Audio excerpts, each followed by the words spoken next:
Kia ora koutou. I'm Anne Kennedy. Thank you, Ockhams.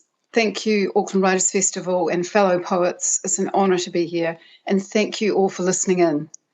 I'm going to read 2 poems today from Moth. The first poem is by my late brother, Philip Kennedy, who died in an accident aged 22 in 1973. He wrote this poem when he was 19.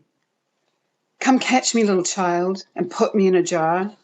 Place inside some leaves for me to eat, the book of tea for me to read, some paper, any paper, and a pen for me to write. Screw on the top, little child, and put 6 air holes in the lid. Then leave me on your windowsill. Just one more thing, little child.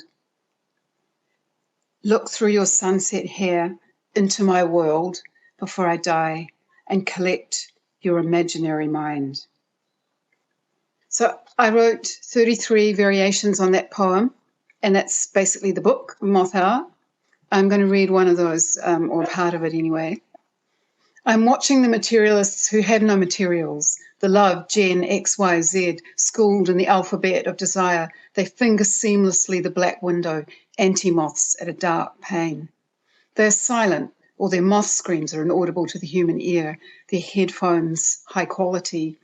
They live on the side of the screen that has no materials, yet they are materialists, so the situation is very sad. If they were non-materialists and had no materials, that might work, but unfortunately they are materialists. Forgive me if this sounds ironic. I'm not trying to be funny, although I realize that's almost impossible these days. I want to be the Winston Smith of seriousness, to recall the last shreds of seriousness before they also become funny.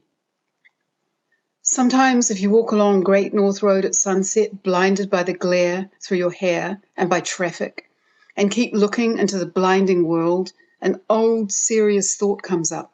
The materialists have no materials. Except for their bodies, which they couldn't get by without. Their bodies are mashable and tender, and those very qualities are both sad and heartwarming.